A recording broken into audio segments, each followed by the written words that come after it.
Hello, dear friends of Independent Jewish Voices Canada.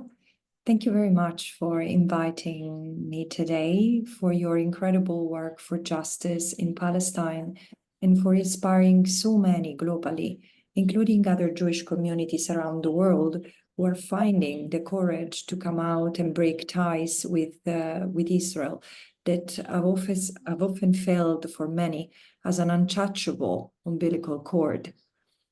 Thank you for also supporting my mandate, especially at difficult times as I've come under attack for simply doing my work as a special rapporteur on the occupied Palestinian territory. It is with a deep sense of urgency that I have accepted the invitation to speak at your annual general meeting.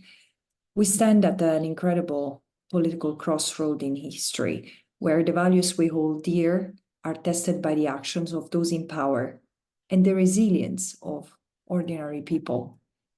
I often say, crimes are crimes, regardless of the perpetrators.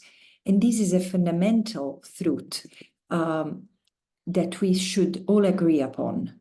Instead, we continue to witness an alarming double standard in media coverage and political reactions, especially when comparing the atrocities and personal tragedies experienced by Palestinians and Israeli civilians. There is a glaring disparity in the way events are reported and responded to, and this is a fact that cannot and should not be ignored. How many red lines have Western governments established in order to take decisions on how to stop the aggression in Gaza? The invasion of Rafah was supposed to be the last one, the last red line that even North American governments had set. And instead, in a few days, dozens of bombs have been dropped on an area the size of 70 square kilometers, which is Rafah, where Palestinian children were decapitated and burned to death. And yet, even that horrific incident has not received the widespread attention and the strong condemnation and response that it deserved. And we all know that the 36,000 people who have allegedly been killed, probably there are many more in Gaza, they're not just numbers, they are lives. There are families who have been shattered, there are communities who have been devastated by violence. World leaders have a responsibility to uphold the rule of law and protect innocent lives. And yet, we continue to see, in Canada as well, a reluctance to take decisive action, a willingness to undermine international institutions like the International Criminal Court or the International Court of Justice, and an exhausting preoccupation with semantics.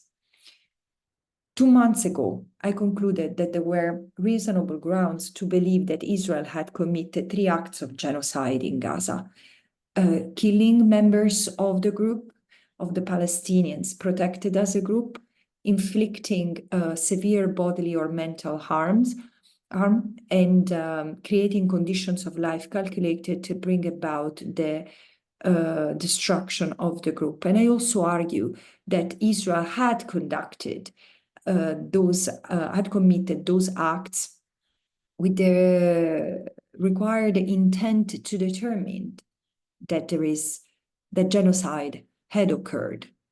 But in the face of all this, I've registered only reluctance of the international community, and particularly of Western states, to act, while the number of ordinary people reacting and rising against this violence, and including the violence imposed by Western governments in denying the facts and denying their legal qualifications, has continued to increase.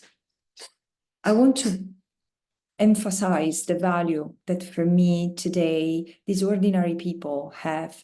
It's the ordinary people of Palestine who are not waiting for us to rescue them, for the world to rescue them. They are actively working to restore a resemblance of normality amidst the chaos.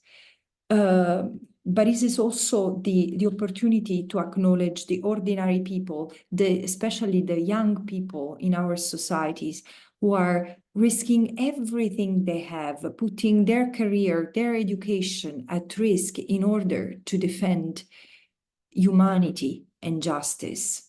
And this is inspired by them. This is the time to look at this momentum, this tragic momentum, for what it is, an opportunity to change the tide, to recognize that the right of the Palestinians to self-determination cannot be conditioned by Israel's unrelinquished territorial ambitions, that it is time to end the apartheid once and for all and the illegality occupation that Israel has maintained in order to practice the crime of apartheid in what remains of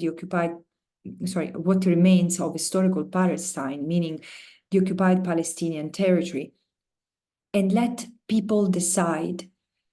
And it's time to realize that we cannot achieve any peace if it's not premised upon the realization of fundamental freedoms and human rights of everyone, any human being between the river and the sea.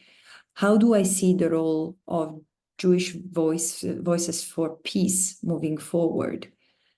I truly hope that you will continue. You will even increase your advocacy to make sure that Israel no longer thrives in its impunity, which means justice. Justice pursued by the International Criminal Court, by International Court of Justice, and by national courts. I also think that it's important to make sure that government officials and any perpetrators who have partaken in the realization of this genocide, actually civilian and political and military leaders, have to be held accountable, including in Canadian courts. And the third very important question is defend the defenders, continue to defend the defenders, both in Palestine.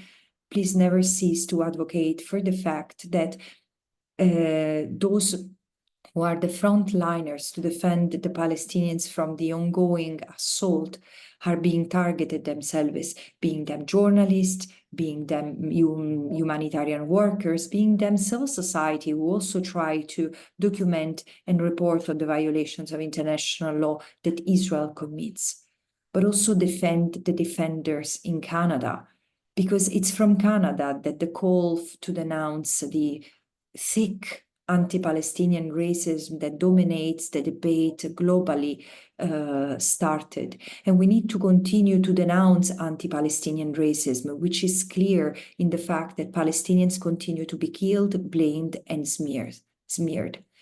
I know that this is a difficult moment and is the darkest of all the dark hours that have occurred in Palestine. And still, I see the opportunity to provoke a great change that is lasting. And as I said, bring back freedom and human rights to that tormented land. And I would like to close with a wonderful quote by Nelson Mandela, who said, "It always seems impossible until it's done." Well, let's work together and strive to make the impossible a reality. Thank you. And I wish you well in your current deliberations and your future endeavors.